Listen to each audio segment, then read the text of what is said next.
अस्सलामुअलैकुम, मैं हूं इब्रार हुसैन अस्तोरी और नाजरीन, इंतखाबात 2024 के लिए अब तकरीबन चंद घंटे बाकी रह गए हैं। कल सुबह 8 बजे इंतखाबी अमल बाकायदा शुरू हो जाएगा। वोटिंग कास्ट करने का सिलसिला शुरू हो जाएगा। बहुत सारे इश्यूज़ यकीनन बहुत सारी बातें सामने आती रही। कभी कहा गया इलेक्शन होंगे, कभी कहा गया नहीं होंगे। बिल आखिर वो लम्हा आ गया है जिसका 5 साल बाद सबको इंतज़ार होता है। अब तो 5 साल से भी ज़्यादा वक्त हो चुका है और बड़ा मुकाबला होने जा रहा है कल, क्योंकि पाकिस्तान मुस्लिम लीग नून, पाकिस्तान पीपल्स पार्टी और इस वक्त पाकिस्तान तहरीक इंसाफ, जिसके पास इंतखाबी निशान ही नहीं है, आज़ाद हैसियत में इंतखाबात में हिस्सा ले रही है। और फिर जो सर्वेज़ आई, उन सर्वेज़ के मुताबिक जो टॉप ऑफ द वन है किसी सियासी जमात की इस वक्त जो पॉपुलरिटी है वो टॉप में है, उस सियासी जमात के पास इंतखाबी निशान भी नहीं है।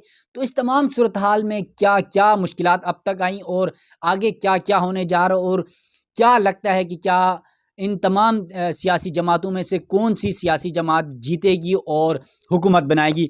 मेरे साथ सुप्रीम कोर्ट के सीनियर सहाफ़ी हैं, राजा बशार साहब हैं, ABN न्यूज़ से वाबस्ता हैं, सुप्रीम कोर्ट की बीट करते हैं, पिछले तकरीबन 12-14 साल से सहाफ़त से वाबस्ता हैं। इंतखाबात हो या कोर्ट रिपोर्टिंग हो, हर चीज़ पे इनकी नज़र होती है। तो बशार साहब ये बताएगा कि कल वो मरहला आ गया जिसका हम सबको इंतज़ार था। क्या समझते हैं कि ये इंतखाबात माजी के इंतखाबात से मुख्तलिफ है या वही पुराना ही निज़ाम चल रहा है? बिस्मिल्लाहिर्रहमानिर्रहीम। बहुत शुक्रिया इब्रार स्तोरी साहब।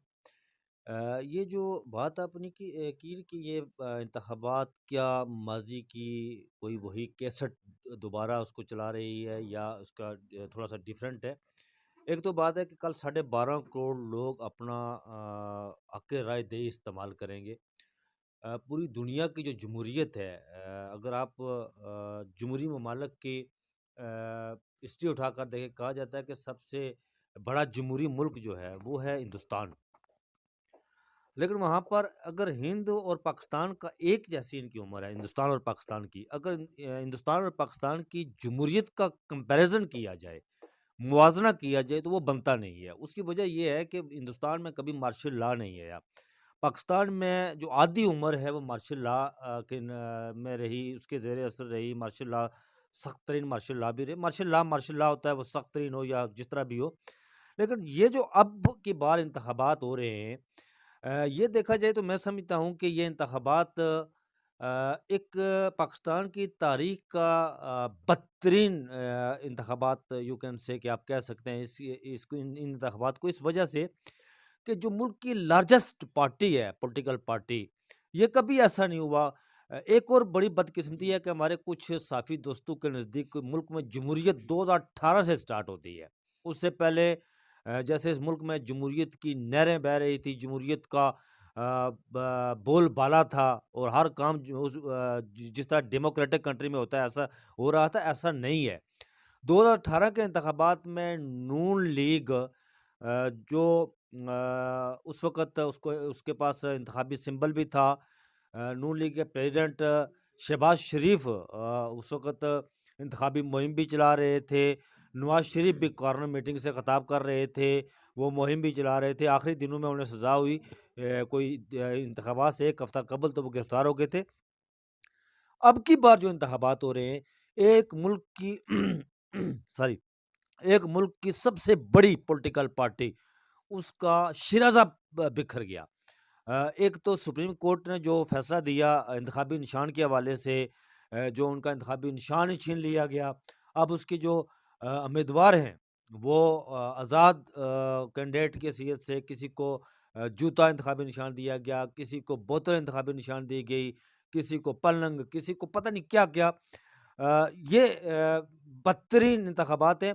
और इस 2024 के इंतखाबात में अब देखिए, लोग तो कहते हैं ना कि नवाज़ शरीफ इस वक़्त बड़े मकबूल तरीन जो है वो, ऐसी बात नहीं है। जो मकबूलियत का आलम होता है वो ये होता है कि अगर आपका कोई लीडर पाकिस्तान की पॉलिटिकल हिस्ट्री में अगर देखी जाए, तो मैं समझता हूँ कि ज़ुल्फ़िकार भुट्टो एक बड़े पॉलिटिकल लीडर थे, बड़ा विज़नरी लीडर थे, उनका बड़ा सियासी कद-काठ था।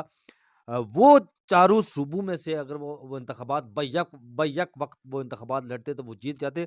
और आज इमरान खान जो पार्टी के सरबराह भी हैं, पार्टी उन्होंने बनाई 96 से। इस वक़्त वाहिद मकबूल सियासतदान है पाकिस्तान का कि अगर वो पाकिस्तान के चारों सूबों में से गिलगित बल्तिस्तान से लेकर खंजराब कोयटा तक और कमियाड़ी से लेकर लाहौर तक किसी भी जगह से वो किसी भी हल्के से इंतखाबी मैदान में उतरे तो वो उसकी जीत हर सूरत मुमकिन हो जाएगी, वो जीत जाएगा। नवाज़ शरीफ की मकबूलियत का आलम ये है कि वो लाहौर से इंतखाबात लड़ रहे हैं और फिर मनसरा जो पहले एबटाबाद का था, फिर अब मनसेरा जो एक अलहदा हल्का जो नई हल्काबंदी आई हुई है, उसमें से वो नंबरिंग में रद्द-बदल हुआ है, वहाँ से इंतखाबात लड़ रहे हैं। वो इसलिए कि वो महफूज़ तरीन हल्का था। उनके दामाद कैप्टन सफदर भी वहाँ पर हैं और ये एक बिल्कुल आप समझें कि जो इंतखाबी ग्राउंड है, वो बिल्कुल साफ़ करके जो नून लीग को जो पॉलिटिकल पार्टी टक्कर दे सकती थी पंजाब देखिए, इंतखाबात में हमेशा पंजाब जो है वो पानीपत का मैदान हुआ करता है। पंजाब ही सियासी अखाड़ा हुआ करता है, जो पंजाब जीतता है, वही मरकज़ में हुकूमत बनाता है। शायद कुछ लोगों को ये चीज़ मालूम ना हो, लेकिन ये 2013 से जो मुस्लिम लीग नून के पास से जो लाहौर था, वो और पंजाब जो है वो रेत की हथेली में जिस तरह रेत फिसलती है, इस तरह वो फिसल रहा था और अब की बार उनकी मकबूलियत का ये आलम था कि ये जो पिछले 18 माह शहबाज शरीफ साहब, जिन्हें पंजाब स्पीड के नाम से जाना जाता था, वो नाकाम तरीन वज़ीर-ए-आज़म पाकिस्तान के साबित हुए थे और मुस्लिम लीग नून की मकबूलियत का ये आलम था कि वो बाहर लोगों में नहीं निकल सकते थे। फिर ये हुआ कि कुछ कुव्वतें मिली, कुछ ताकतें मिली। अच्छा, वो कुव्वतें और ताकतें कौन-सी हैं? वो कुव्वतें और ताकतें वही नज़र ना आने वाली कुव्वतें और ताकतें हैं, जिन्हें नवाज़ शरीफ साहब खलाई मखलूक कहते थे। लेकिन वो फिर इन्हीं खलाई मखलूक के वोट को इज़्ज़त दो कहते थे। फिर इसी वोट को इज़्ज़त दो का जब मामला वोट को इज़्ज़त दो में बदला, तो उसके बाद जनाब उन लोगों ने मिलकर और बदकिस्मती से हमारी अदलिया अदलिया जो फ़ैसला किया है, अगर इस फ़ैसले को मौलवी तमीज़ुद्दीन केस के साथ देखा जाए, परखा जाए, पढ़ा जाए, तो बिल्कुल ये उसी तरह का फ़ैसला है। वो गो के मौलवी तमीज़ुद्दीन का फ़ैसला आइन और कानून के मुताबिक था। ये फ़ैसला भी आइन और कानून के मुताबिक था, लेकिन इसका जो रिज़ल्ट है या इसका जो असरात है, वो बहुत ही भयानक और संगीन इसके असरात ज़ाहिर हुए अगले आधे घंटे में और बड़े-बड़े कानूनदान भी मैं उस दिन शहज़ाद शौकत साहब जो हमारे प्रेज़िडेंट थे सुप्रीम कोर्ट बार एसोसिएशन के, मैं उनसे मिला तो मैंने उन्हें कहा था कि मैंने जो मौलवी तमीज़ुद्दीन केस था, वो बिल्कुल दुरुस्त केस था आइन और कानून के मुताबिक। लेकिन ये हुआ था कि तारीख़ ने वो फ़ैसला उठाकर अदलिया के मुँह पर दे मारा था और ऐसा ही हुआ। मैं समझता हूँ कि पाकिस्तान तहरीक-ए-इंसाफ़ के साथ बहुत बड़ी ज़्यादती ये हुई कि उनका इंतखाबी निशान जो है छीन लिया गया। जमहूरियत क्या होती है? अब देखिए नवाज़ शरीफ साहब पिछले 50 साल से इस मुल्क में इक़्तिदार में हैं, 50 साल से सियासत कर रहे हैं और वो अगर चाहते मियाँ साहब तो बावक़ार तरीके से वो सियासी मैदान में उतरते और कहते जीत-हार तो खिलाड़ियों की होती रहती है। मेरा मुख़ालिफ़ जो है, मेरा जो अपोज़िट है, मेरा ओपोनेंट है, आप उसे उस पर मुकदमात ना बनाएँ। आप उसे मेरे सियासी मैदान में छोड़ दें, मैं उसके साथ मुकाबला करूँगा। लेकिन तारीख़ को शायद कुछ और मंज़ूर था। वो उन्होंने ये जो कहते हैं ना कि 32 इंतखाबात के बाद ये वो बुनियादी तौर पर फुज़ले पर बैठकर जो है वो हुकूमत सँभालेंगे और ये कोई इंतखाबात अच्छे पाकिस्तान की सियासी तारीख़ में कहते हैं कि 70 में जनरल यहिया खान ने बड़े शफ़ाफ़ इंतखाबात करवाए थे। उसके बाद हर दौर में रिगिंग होती रही, प्री पोल रिगिंग होती रही। हम अपने दोस्तों से कहते हैं कि 2018 के जो इंतखाबात हुए थे, क्या वो इंतखाबात दुरुस्त थे? नहीं दुरुस्त थे। उस वक़्त आरटीएस कहा जाता है कि उसको वैसे बिठाया गया। वैसे राय साहब, तासुर तो बाहर ये भी है कि 2018 के इंतखाबात में भी जो आज पाकिस्तान तहरीक इंसाफ के साथ हो रहा है, उस वक़्त 2018 में मुस्लिम लीग नून के साथ ये हुआ था। तो क्या वाक़ई ये 2018 और 2024 को आप कंपेयर कर रहे हैं? मैं इसी तरफ आ रहा था इब्रार साहब 2018 के इंतखाबात कहा जा रहा है कि उस वक़्त आरटीएस को बिठाया गया था। अब ये है कि आरटीएस को बिठाने वाला उस वक़्त एमआई का सरबराह कौन था? आईएसआई का सरबराह कौन था? पूछे ना, अगर बिठाया गया था तो किसके लिए बिठाया गया था? 2018 में मैंने पहले भी बात की मुस्लिम लीग नून को आज़ादी हासिल थी। गो उन पर कुछ पाबंदियाँ भी थी, लेकिन उनका जो सदर था शहबाज शरीफ मुस्लिम लीग नून का वो कार्नर मीटिंग्स कर रहे थे, वो जलसे कर रहे थे, रैलियाँ निकाल रहे थे। वो सब कुछ कर रहे थे और उन्होंने उनके पास सबसे बड़ी बात उनके पास इंतखाबी निशान भी मौजूद था, जो उनका इंतखाबी सिंबल है वो भी मौजूद था। जो वोटर है वो किसी कन्फ्यूजन का शिकार नहीं था कि मैं जब बैलेट पेपर लेकर बैलेट बॉक्स के वो उसमें उसमें जाऊँगा तो मैं शेर के इंतखाबी निशान पर जो है वो मोहर लगाऊँगा, उनका जो वोटर सपोर्टर था। लेकिन अब 2024 में क्या हुआ? जो उनकी सियासी मुखालिफ पार्टी अब पीपल्स पार्टी भी है, लेकिन पीपल्स पार्टी एक ख़ास सर्कल तक महदूद हो गई है, सिंध तक महदूद हो गई है। वो आप कोशिश कर रहे हैं कि पंजाब में किसी तरह वो कदम जमाएँ, लेकिन वो कदम नहीं जमा सके अभी तक। लेकिन जो उसके मुस्लिम लीग नून को टक्कर देने वाली पंजाब में सियासी पार्टी है, तहरीक-ए-इंसाफ, उसका इंतखाबी निशान ही छीन लिया गया। अब उनके उम्मीदवार जितने भी थे, जो जब तक ये फैसला नहीं हुआ था सुप्रीम कोर्ट का, तो उन्होंने जो अपने कैंडिडेट अनाउंस किए थे उनको उनके पास इंतखाबी निशान बैठ था।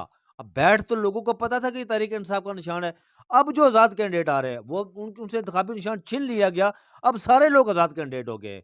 अब किसी के पास पलंग है, किसी के पास कुर्सी है, किसी के पास दरवाज़ा है। ये बुनियादी फ़र्क है 2018 और 24 के इंतखाबात में कि जो लोग जो वोटर सपोर्ट, ठीक है, ये जदीद टेक्नोलॉजी का दौर है। अब बहुत सारे दूसरे जो आपके साइट्स हैं, जैसे ट्विटर है, टिकटॉक है, बहुत दूसरी ओर वो आगाही लोगों को दी गई है। लोग उससे अवेयर भी हैं, लेकिन जो देहातों का जो लोग हैं, वो उनको पता था ये तो आपको इब्रार साहब, ये पाकिस्तान और हिंदुस्तान में जो इंतखाबी सिंबल रखा जाता है, क्योंकि हमारे यहाँ जो लिटरेसी रेट है, उस तरह का रेट नहीं है कि जो लोग जाकर इमरान खान के निशान नाम पर टिक लगा दें, नवाज शरीफ के नाम पर टिक लगा दें या बिलावल के नाम पर टिक लगा दें। लोगों को पता है कि पीपल्स पार्टी का ये निशान है, तहरीक इंसाफ का ये निशान है, मुस्लिम लीग नून का ये निशान है। तो आप किस तरह इसको कंपेयर करेंगे? कंपैरिज़न किस तरह करेंगे 2018 के इंतखाबात से? अगर इब्रार साहब आपका 2018 में आप मुस्लिम लीग नून के प्लेटफ़ॉर्म से इंतखाबात लड़ रहे हैं, आपके पास अगर इंतखाबी सिंबल शेर है, 2024 में आपसे वो छीन लिया जाए, तो फिर लोगों को किस तरह पता चले? ये बड़ी ज़्यादती है, इसको उसके साथ कंपेयर नहीं किया जा सकता। अब देखें, तहरीक-ए-इंसाफ के कैंडिडेट्स को उठा लिया गया, उनके पेपर जो नॉमिनेशन पेपर है वो जमा नहीं करने दिए गए, जो उनके तजवीज़ और तायीद कुनंदगान थे उनको उठा लिया गया। अब इवन कैंडिडेट, अब सलमान अकबर राजा साहब है, वो लाहौर से इलेक्शन लड़ रहे हैं, वो खड़े हैं, अपने बंदे को तजवीज़ और तायीद कुनंदगान को लेकर जा रहे हैं। वो खड़े नमवर वो वकील है पाकिस्तान की तारीख के, बड़े काबिल वकील में उनका शुमार होता है।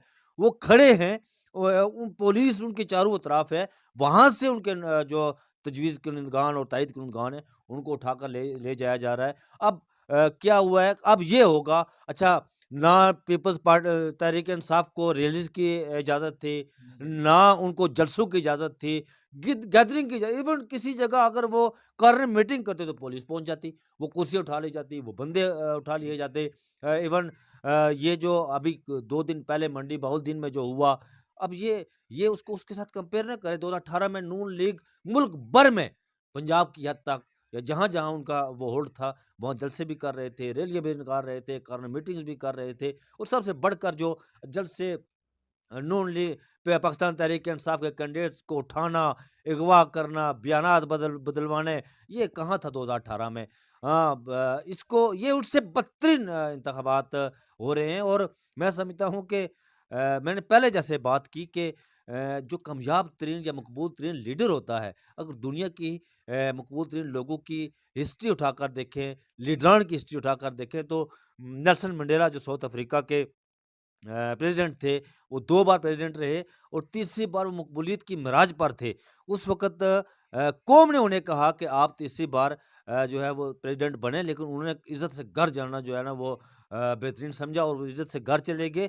नवाज़ शरीफ को 50 साल सियासत करते हुए गुज़र गए, उन्होंने मकबूलियत ये उन्होंने उनकी कमाई ये है, तो फिर मैं समझता हूँ कि इससे बेहतर था कि वो इंतखाबात ना लड़ते। अब जिस तरह बदतरीन धांधली करके इंतखाबात रिगिंग करके प्री पोल रिगिंग अभी अभी जो आज रात को जो इंतखाबी मुहिम थी वो ख़त्म हो गई, लेकिन उसके बाद जो नया अमल शुरू हुआ, वो खबरें आ रही हैं कि जो पोलिंग एजेंट है, पोलिंग एजेंट का बड़ा अहम की रोल होता है इंतखाबात वाले दिन, पोलिंग डे वाले दिन, कि वो फॉर्म 45 47 वो अंदर बैठा होता है। अगर वही ना बैठने दिया जाए तो फिर कहाँ का कंपैरिज़न यार। ये जो है ना वो जिस तरह इस तरह के इंतखाबात करके नवाज़ शरीफ साहब इक़्तिदार लेना चाहते तो उससे बेहतर था कि वो घर रहे। अच्छा भाई साहब, यकीनन आपने बहुत सारी बातें की, क्या खामियां इस इंतखाबात में हुई, लेकिन आप क्या समझते हैं पब्लिक में, सहाफ़ियों में, माशरे में इस वक्त क्या बातें ज़ेर बहस आ रही हैं कि, और फिर आपको ज़ाती तौर पर क्या लगता है कि कौन सी जमात वफाक में हुकूमत बनाएगी, कौन से सूबे में किस जमात की हुकूमत बनेगी, और कौन सी पार्टी कितनी सीटें ले सकती है? जो कौमी असम्बली की 336 सीटें हैं, उनमें से किसके पास कितनी सीटें आ सकती हैं मुमकिन तौर पर? आपकी आज की पेशन गोई ज़रा हम देखते हैं, फिर कल परसों हम आपसे मिलेंगे, तो ताकि आपका जो आज का जो पॉइंट्स हैं, जो आप आज यहाँ पर बैठ के बताएंगे, उस पर भी हम ज़रा डिस्कस करेंगे। ये देखिए इमरान साहब, ये सवाल बड़ा, जब कोई मुझसे पूछता है ना कि कौन हुकूमत बनाएगा, ये मैं समझता हूँ कि ये सवाल ही कि फ़िज़ूल सा सवाल है। इस वजह से कि यहाँ पर हुकूमत कौन बनाता है यार? अवाम की राय का कहाँ एहतराम होता है? यहाँ पर हुकूमत वही बनाता है जिसे मुक़तदरा चाहती है, जिससे हमारे ये आपको क्या लग रहा है कौन बन रहा है फिर वज़ीर आज़म? और वज़ीर-ए-आज़म बनने यार देखिए वैसे कौन बन रहा है नवाज़ वज़ीर शरीफ आज़म? अगर वज़ीर-ए-आज़म बन गया तो क्या वो नवाज़ शरीफ कर लेंगे? बस मुस्लिम लीग नून तो कह रही है देखिए हमने आप चौथी बार वज़ीर आज़म बनाना है। अब मैं इब्रार साहब ये बात आपको बता रहा हूँ कि यहाँ पर अवाम की राय को बुलडोज़ किया जाता है। यहाँ पर वही जो बूट चाटता है ना, वही हुक्मरान बनता है। वोट को इज़्ज़त तो फिर दो। 2018 में वो खान साहब ने भी बूट चाटा था। 2018 में इमरान खान बिल्कुल उनके साथ मिला हुआ था। जरनैलों के साथ मिलकर उसने हुकूमत बनाई थी। मैं इस बात से एग्री करता हूँ, इसमें कोई दो राय, ये एक रियलिटी है, ये हक़ाइक़ है। लेकिन ये जो अब हो रहा है यार, वोट को इज़्ज़त दो, कहाँ गई वो वोट को इज़्ज़त दो? अब तो नून लीग वाले जो कह रहे हैं कि हुकूमत मरकज़ में वैसे हुकूमत, मैं आपको बताऊँ कोalition गवर्नमेंट आई थिंक सो कि वो ऐसा नहीं बनेगी। हाँ, नवाज़ शरीफ के साथ अगर कोई मिलकर हुकूमत बनाएगा तो वो मौलाना फज़लुर रहमान होंगे, वो हमेशा से उनके साथ होते हैं। वो इक़्तिदार से कभी बाहर नहीं रह सकते। पिछली दफ़ा 5 साल के लिए वो बाहर थे तो वो उस मछली की तरह तड़प रहे थे जो पानी के बगैर होती है। तो मौलाना फज़लुर रहमान साहब वो उनके साथ होंगे। नून लीग हुकूमत बनाएगी। लेकिन ये बात कहना करीन क़ियास है कि प्राइम मिनिस्टर नवाज़ शरीफ बनेंगे या शहबाज़ शरीफ बनेंगे। आई थिंक सो जो हमारी मुक़तदरा है, उनकी गुड बुक में शहबाज़ शरीफ है। नवाज़ शरीफ साहब प्राइम मिनिस्टर बन भी जाएँ तो उनके जीन्स के अंदर एक प्रॉब्लम है। वो प्रॉब्लम ये है कि वो 6 माह, 8 माह, 9 माह जो है वो बड़े आराम से गुज़ार सकते हैं। उसके बाद उनके अंदर वही प्रॉब्लम है जो खान के अंदर थी। भाई मैं तो वज़ीर-ए-आज़म, वो अपना इख्तियार माँगते हैं फिर कि मुझे मेरा इख्तियार चाहिए। वो अपने इख्तियारात, मैं आपको बताऊँ कि मैं ये जब जनरल राइस शरीफ जो है वो चीफ़ ऑफ आर्मी स्टाफ थे, तो मैंने अरफ़ान सिद्दीकी साहब का इंटरव्यू किया था, तो उन्होंने ये बात बताई थी कि राइल शरीफ भी एक्सटेंशन माँग रहे थे। तो उन्होंने फिर जब डॉन लीक्स वाला मामला हुआ, तो एक प्रेस रिलीज़ तैयार करवाई गई और वह प्रेस रिलीज़ अरफ़ान सिद्दीकी साहब ने लिखी थी और मियाँ नवाज़ शरीफ ने जो अहकामात जारी किए थे, वो बड़े सख्त तरीन अहकामात थे कि ये अल्फ़ाज़ जो है, ये प्रेस रिलीज़ जारी करनी है। लेकिन उस वक़्त बकौल अरफ़ान सिद्दीकी साहब के मोहतरमा कुलसूम नवाज़ ने वो प्रेस रिलीज़ जो है वो ठीक करवाई थी बड़े नर्म अल्फ़ाज़ में। तो फिर मियाँ साहब ने एक बड़ा ज़बरदस्त उन्होंने एक बात की थी कि अरफ़ान सिद्दीकी साहब को मुख़ातब करके कहा था कि अच्छा अरफ़ान सिद्दीकी साहब, तुसी क्या समझदे हो कि मैं नौकर बन के रवां? मैं तो वज़ीर-ए-आज़म, मैं नौकर बन के नहीं चल रह इस सकदा। दफ़ा भी लगता तो यही है कि वो वज़ीर आज़म है। ये तो वफाक की हद तक है। अब पंजाब में कौन होगा, केपी में कौन होगा, सिंध में कौन होगा, उसके बाद बलूचिस्तान में किसकी हुकूमत होगी, क्या लग रहा है? अब देखिए पंजाब में तो मियाँ साहब पंजाब के बगैर मरकज़ में हुकूमत नहीं लेंगे। ठीक है, ठीक है? मान लिया पंजाब में नून लीग आ पंजाब जाएगी। में नून लीग आ गई। सिंध में पीपल्स पार्टी की हुकूमत है, भुट्टो वहाँ भी ज़िंदा है। देहातों में भी ज़िंदा है और शहरों में भी कहीं कहीं न कहीं ज़िंदा है। तो वहाँ पर जो है ना वो पीपल्स पार्टी की हुकूमत होगी। खैबर पख्तूनख्वा में आज़ाद उम्मीदवारान और सबको मिलाकर एक न्यास, एक मगलूबा जो है वो तैयार किया जाएगा। ने पीटीआई की नहीं होगी फिर? पीटीआई के यार वो पीटीआई वो लोग कहाँ जाएँगे? अब देखिए क्वेश्चन मार्क ये है कि वो लोग आज़ाद, अब देखिए विदिन 3 डेज़ उन्होंने किसी सियासी पार्टी में पनाह लेनी होती है जो आज़ाद जीतते हैं। पाकिस्तान तहरीक-ए-इंसाफ के पास सिंबल भी नहीं है। मुझे ये बताएँ कि वो कहाँ जाएँगे लोग जीत कर? किस सियासी जमात में जाएँ? किसी जो आज़ाद पीटीआई की हिमायत पे आते हैं वो किसी भी जमात के नाम से अपने साथ रजिस्टर करवा के आ सकते हैं? हाँ, ये है जो आज़ाद उम्मीदवार जीतते हैं, वो पाकिस्तान तहरीक-ए-इंसाफ के पास नहीं जाते क्योंकि उसके पास इंतखाबी सिंबल भी नहीं है। वो पार्टी रजिस्टर्ड है अभी लेकिन उनके पास इंतखाबी सिंबल नहीं है। वो एक नया ग्रुप बनाकर किसी भी नाम से तो फिर वो पीटीआई की हुकूमत होगी और खैबर पख्तूनख्वा में वही होंगे और बलूचिस्तान में वही बाप, पीपल्स पार्टी बाप बेटे मौलाना की फजल हुकूमत होगी। रहमान, बाप-बेटे की हुकूमत होगी और अब ये देखें इब्रार साहब आप मुझसे ऐसी बातें करवाना चाह रहे हैं ना देखिए, ये ऐसी जो बातें ना करें कि कहीं आप 2 बातें आपने हमेशा याद रखना है। एक तो आपको वैसे ही नोटिस हुआ है, हाँ, कंटेम्प्ट ऑफ कोर्ट नहीं करवानी है आपने, मेहरबानी ये है। और दूसरा जो है ना, एस्टेब्लिशमेंट के हवाले से ऐसी कोई बात नहीं करना है क्योंकि अगली लिस्ट उनकी तरफ से भी आनी है। तो मुझे मुझे मैं थोड़ा-सा देखें मुतात हूँ। इब्रार साहब मैं फौजी भाइयों के साथ हूँ मेरी सारी फैमिली जो है वो उसका बैकग्राउंड जो है वो फौज का है लेकिन मैं इस चीज़ के ख़िलाफ़ हूँ कि हर बंदे को अपनी हर इदारे को अपनी डोमेन में रहकर काम करना चाहिए और जो बात आपने की इब्रार साहब के यार एक मैं इस बात से मैं हमेशा इख्तलाफ करता हूँ कि जिस इंसान का ये बिलीव ये पुख्ता यकीन हो कि मुझ पर सिर्फ़ और सिर्फ़ मेरे अल्लाह का अख्तियार है, तो फिर वो सच बात कहने से डरता नहीं है। जब तक इब्रार साहब सदी और साफ बात है, हमारे फ़ौजी भाई सियासत से किनारा कश नहीं हो जाते, ये मुल्क तरक्की नहीं करेगा। ये इसी तरह चलते रहेगा 75 साल हो गए, चलता रहा। अवाम अवाम तो अगर कहती है तो ये मुल्क चल ही पाक फ़ौज की वजह से रहा है। आप कह रहे हैं कि वो सियासत से अलग हो जाए। अगर वो सियासत से अलग हो गई तो फिर कोई लंदन में फ्लैट बनाएगा, कोई जो है ना स्विस बैंकों में बनाएगा, कोई बनी गाला बनाएगा, फिर क्या जवाब होगा हमारे पास? इब्रार उन्हीं की वजह से तो सब कुछ बचा हुआ है। इब्रार साहब आपको कोई दानश्वर ये नहीं बताएगा कि इज़राइल जब रियासत बन रही थी तो उसके जो नेबर्स कंट्री थे, पड़ोसी ममालिक थे मिस्र, इजिप्ट, जॉर्डन, शाम, लीबिया और ये लेबनान वगैरह ये ममालिक बहुत ही अमीर तरीन ममालिक थे और ये तरक्की कर रहे थे और इन ममालिक की शरह ख़ानगी भी बुलंद थी, लोगों का मेयार ज़िंदगी भी बुलंद था, लोगों के पैसे भी थे। लेकिन ये आपको कोई नहीं बताएगा दानश्वर कि वहाँ की बदहाली का सबब क्या है। वहाँ तवील तरीन अमरीत, फ़ौजियों को वहाँ मुसल्लत किया गया, जर्नैलों को वहाँ मुसल्लत किया गया। पिछले 50-50 साल से वो जर्नैल वहाँ बैठे हुए हैं। जमहूरियत अमरीत किसी मुल्क की तरक्की का जो है वो की नहीं होती। जमहूरियत वो माशरे फलते-फूलते हैं, जहाँ अवाम की राय का एहतराम किया जाता है, अवाम को सुना जाता है, अवाम को हकूक दिए जाते हैं। ये अमरीयत, ये जो लोग कहते हैं ना फ़ौज की वजह से मुल्क ये झूठ है यार। ये ठीक है फ़ौज हमारी मज़बूत फ़ौज जो है मुल्क के लिए चाहिए, लेकिन मज़बूत फ़ौज का काम मुल्की मामलात चलाना नहीं होता। उनका काम सरहदों की हिफ़ाज़त करना होता है। अगर ये बात यार मुझे अबरार अस्तोरी साहब 71 में फ़ौज की वजह से मुल्क अब बाकी आपने था। यार ये ना करें ना आप। अब आप क्यों जो मुझसे ये करवाना चाहते हैं? ये आपके ना करें। सियासतदानों की गलतियाँ हैं, फ़ौज के ऊपर ना जाएँ, सियासतदानों की गलतियाँ हैं, ये भी मान लें।